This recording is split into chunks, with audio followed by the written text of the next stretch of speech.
No matter how dominant an era becomes, football always leaves behind one unforgettable question. Who was the last man to stand above both Cristiano Ronaldo and Lionel Messi? Today, it feels impossible to imagine anyone interrupting their reign. Together, they won 13 Ballon d'Or awards, shattered every scoring record imaginable, and defined an entire generation of football. But before their rivalry reached its peak, one player stopped them both. One elegant playmaker from Brazil. A player who didn't overpower defenders with brute force. He glided past them. He didn't rely on tricks. He relied on timing. And for one remarkable season, he became the undisputed best footballer on the planet. People remember Kaká as a Ballon d'Or winner, but few truly remember just how untouchable he was. So how did Kaká become the player who made Cristiano Ronaldo and Messi fight for second place? By the summer of 2006, Kaká was already one of Europe's brightest stars. He had helped AC Milan win Serie A, reached a Champions League final, and established himself as one of the world's finest attacking midfielders. But Milan entered the 2006 to 2007 season surrounded by uncertainty. The Calciopoli scandal had shaken Italian football, and Milan even began the league campaign with an 8-point deduction. Many believed their best years were behind them. European football was changing. Barcelona had Ronaldinho. Manchester United were building around a young Cristiano Ronaldo. A teenage Lionel Messi was becoming increasingly important in Spain. The future seemed to belong to a new generation. Nobody expected Kaká to steal the spotlight. Yet from the very beginning of the season, he looked unstoppable. While Milan struggled for consistency in Serie A, Kaká continued producing moments of brilliance. He finished the campaign with 18 goals and 11 assists in all competitions. Remarkable numbers for a player operating primarily as an attacking midfielder. But statistics alone don't explain why that season became legendary. The Champions League did.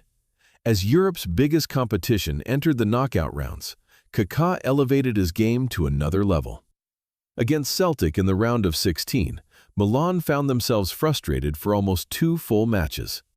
Then, deep into extra time in the second leg, Kaká burst through the Scottish defense before calmly finishing to send Milan into the quarterfinals. It wasn't just a winning goal. It was the beginning of one of the greatest knockout performances ever produced by an attacking midfielder. Next came Bayern Munich. Facing one of Germany's strongest sides, Kaká dictated the tempo, constantly broke defensive lines, and helped Milan advance with authority. But the true test still awaited. Manchester United, the Premier League leaders. Cristiano Ronaldo was enjoying the best season of his young career. Wayne Rooney was in outstanding form. Old Trafford believed its time had come. The first leg at Old Trafford delivered one of the greatest individual performances in Champions League history. Kaká scored twice. The first came after an incredible run through the heart of United's defense. The second became an instant classic. He slipped between Gabriel Heinze and Patrice Evra as the two defenders collided with each other, stayed on his feet, rounded the goalkeeper, and calmly finished.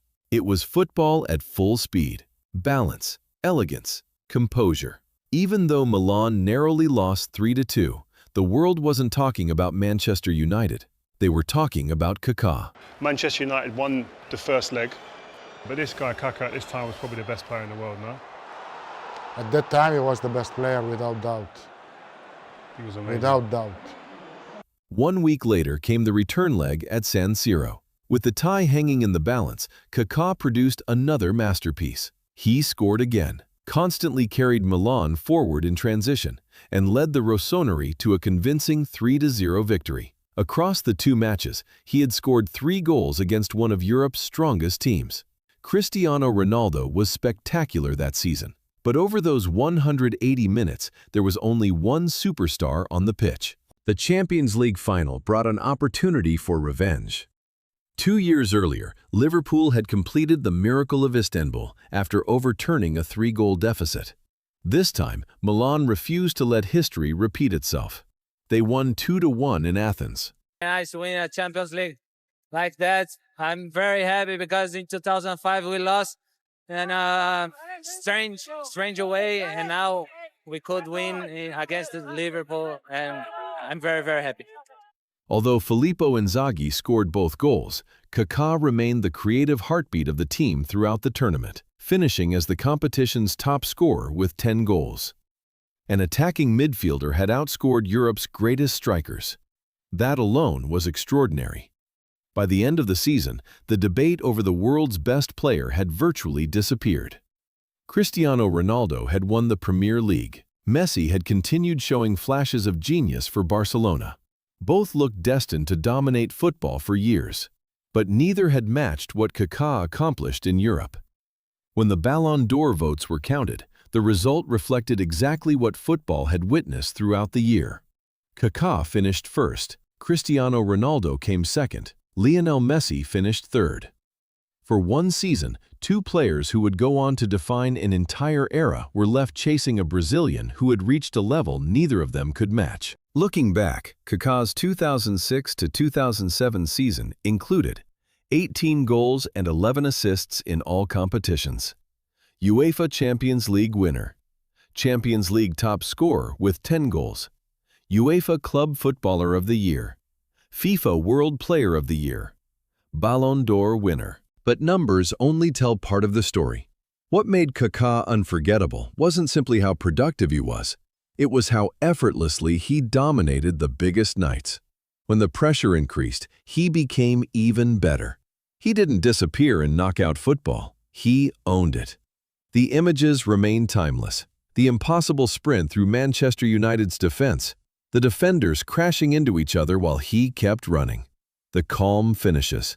The long strides. The elegance that made everything look easy. Football would soon enter the greatest individual rivalry the sport has ever seen. Cristiano Ronaldo and Lionel Messi would spend more than a decade pushing each other to unimaginable heights. But before that rivalry truly began, there was one final king. And for one unforgettable season, Kaká wasn't competing with Cristiano Ronaldo and Lionel Messi. He was the reason they were competing for second place.